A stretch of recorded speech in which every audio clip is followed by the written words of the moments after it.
Good morning students. बच्चों, आज पढ़ेंगे हम हिंदी व्याकरण की किताब से समास। तो इससे पहले हमने उपसर्ग पढ़े और प्रत्यय पढ़े। तो आज जो हमारा टॉपिक है वह है समास है। तो सबसे पहले आपको समास का अर्थ समझना है कि बच्चों समास क्या होते हैं और किसे समास कहते हैं। तो सबसे पहले जो समास है ये सम धन आस से क्या बना है, समास शब्द बना है। तो बच्चों सम का मतलब होता है पास और आस का मतलब होता है रखना, पास रखना। अब किसको पास रखना? जो समास है इसका अर्थ है पास रखना, लेकिन किसको रखना है पास? शब्दों को पास रखना, शब्दों को एक दूसरे के आसपास रखना। अब हम डेफिनेशन की तरफ आते हैं। अब जो इसकी परिभाषा है आप ध्यान से सुनना और ध्यान से समझना। अब दो या दो से अधिक शब्दों को मिलाकर एक सार्थक शब्द बनाने की प्रक्रिया को समास कहते हैं। अब देखो, अब हमने अभी ये बताया था कि सम का मतलब है पास और आस का मतलब है रखना। तो किसको पास में रखना? दो या दो से अधिक, दो या दो से अधिक शब्दों को मिलाकर, दो या दो से अधिक शब्दों को मिलाकर एक सार्थक शब्द बनाने की प्रक्रिया को क्या कहते हैं? समास कहते हैं। जब हम दो शब्दों को आसपास रखते हैं तो वह प्रक्रिया क्या है? समास है। कैसे शब्दों को रखते हैं? सार्थक शब्दों को। शब्द बेटा दो प्रकार के होते हैं, एक होते हैं सार्थक शब्द और एक होते हैं निरर्थक शब्द। तो सार्थक शब्द का सही अर्थ निकलता है और निरर्थक शब्द का कोई अर्थ नहीं निकलता है। तो जब हम समास बनाते हैं तो समास में क्या होता है? हम सार्थक शब्दों को आसपास रखते हैं और उनको मिलाकर क्या बनाते हैं? समास बनाते हैं या समस्त पद बनाते हैं। तो दोनों शब्दों का जिन शब्दों से हम समस्त पद बनाते हैं उनका दोनों का सार्थक अर्थ निकलना जरूरी होता है। ये है समास की डेफिनेशन। अब देखिए, अब समास का परिभाषा ये हो गई। अब है समस्त पद। अब समस्त पद क्या होते हैं? अब समस्त पद है समास की प्रक्रिया द्वारा, समास की प्रक्रिया द्वारा बनाए गए शब्दों को समस्त पद या समास युक्त शब्द कहते हैं। अब सामासिक प्रक्रिया, सामासिक प्रक्रिया क्या है? ये वाली प्रक्रिया कि दो सार्थक शब्दों को आसपास रखना, ये है समास बनाने की प्रक्रिया। अब जब हम दो शब्दों को आसपास रख लेते हैं तो तब वो क्या बन जाते हैं? समस्त पद बन जाते हैं। पहले तो दो शब्द अलग अलग रहते हैं, जब उनको आसपास रख लेते हैं तब क्या बन जाते हैं? समस्त पद बन जाते हैं। जैसे है यहाँ पर बच्चों, ध्यान से देखना, गंगा जल, यहाँ पर गंगा जल लिखा है। गंगा का भी अर्थ निकलता है, गंगा किसी का नाम भी हो सकता है और नदी भी है, गंगा नदी जैसे आप जानती हैं। और जल, गंगा जल मतलब गंगा का जल या गंगा का पानी। अब इसको देखो, गंगा जल, गंगा का भी अर्थ है, यहाँ पर हमने पढ़ा था ना कि दो या दो से अधिक शब्दों को मिलाकर एक सार्थक शब्द। अब ये दो शब्द है ना, गंगा भी शब्द है और जल भी क्या है? शब्द है। तो ये गंगा जल से मिलाकर क्या बना है? गंगा का जल। ये दो जो सार्थक शब्द हैं इनसे क्या बना है? गंगा का जल। तो ये क्या हो गया? हमारा समस्त पद हो गया। कौन सा? ये वाला। ध्यान से देखिए आप और समझने की कोशिश कीजिए।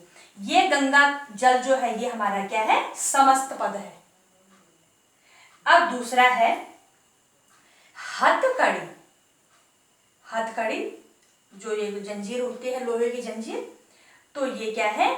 हाथ के लिए कड़ी। अब हथकड़ी क्या है? हथ का मतलब हाथ होता है और कड़ी का मतलब होता है एक चैन। तो ये दोनों सार्थक शब्द हैं और ये जो सार्थक शब्द बना है तो ये क्या बना है हमारा समस्त पद बना है। इसको हम क्या कहते हैं समस्त पद कह सकते हैं। इसमें और भी हैं, जैसे माता पिता हो गए, भाई बहन हो गए, और नाना नानी हो गए, दादा दादी हो गए, कुछ भी और शब्द भी हैं, कई शब्द बहुत शब्द हैं समास में, मैं आगे आपको बताऊंगी। और ये हो गया।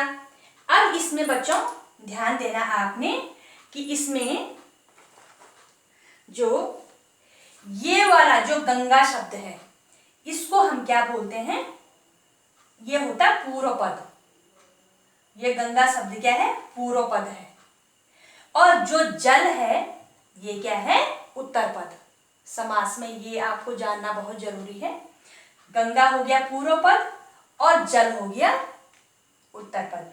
वैसे इसमें क्या हत हत हो गया पूर्व पद और कड़ी हो गया उत्तर पद। ये आपको समझना बहुत जरूरी है। ये जो बना दो सार्थक शब्दों के मेल से बना है ये शब्द, ये हमारा समस्त पद हो गया। और अब समस्त पद का जो पहला शब्द है वो हो गया हमारा पूर्व पद और जो बाद का शब्द है वो हो गया हमारा उत्तर पद। ऐसे में पूरे समास में यही प्रक्रिया चलती है। अब ये गंगा का जल है तो ये गंगा का जल क्या हो गया इसमें।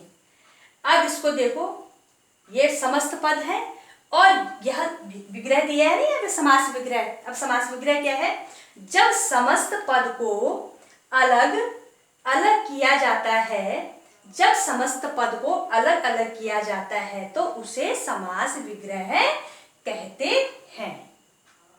अब समस्त पद कौन से, ये दोनों है ना, गंगा जल है और हथकड़ी, ये क्या है समस्त पद। इसमें और भी है, माता पिता है, जैसे देशद्रोही हो गया या पीताम्बर हो गया, कई सब बहुत शब्द हैं।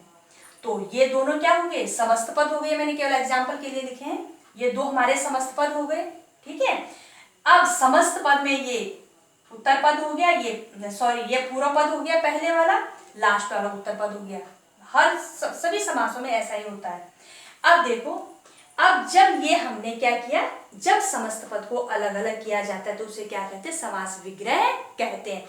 ये समस्त पद हो गए। अब जो हमने इनको अलग किया, गंगा का जल, गंगा जल को हमने अलग किया, गंगा का जल, एक शब्द बना गंगा जल, उसको हमने क्या किया अलग किया। तो जो ये अलग करने की प्रक्रिया है इसको क्या कहते हैं समास विग्रह। इसको समास विग्रह कहते हैं, मतलब अलग अलग करना। विग्रह का मतलब क्या होता है अलग करना। अब जैसे हथकड़ी है, हाथ के लिए कड़ी, तो इसको हमने क्या करा, इन शब्दों को अलग अलग कर दिया हमने। तो ये प्रक्रिया क्या होगी हमारी समास विग्रह।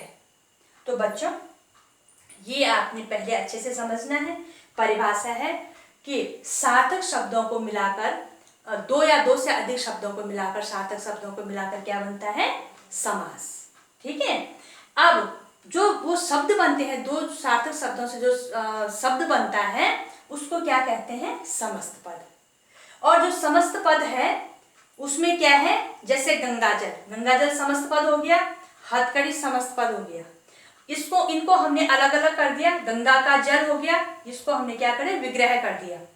हाथ के लिए कड़ी हो गई, ये इसमें हमने क्या कर दिया विग्रह कर दिया। अब बच्चों जो समास है, समास के होते हैं 6 भेद। तो जो समास के 6 भेद हैं उनको मैं नेक्स्ट वीडियो में आपको एक्सप्लेन करूंगी। तब तक आपने इनको समझना है और अच्छे से कि समास किसे कहते हैं, समस्त पद किसे कहते हैं, पूर्व पद किसे कहते हैं, उत्तर पद किसे कहते हैं और समास विग्रह किसे कहते हैं, ये आपको इस टॉपिक में आना बहुत जरूरी है। और बाकी मैं जो समास के 6 भेद हैं उसको मैं नेक्स्ट वीडियो में एक्सप्लेन करूंगी। धन्यवाद।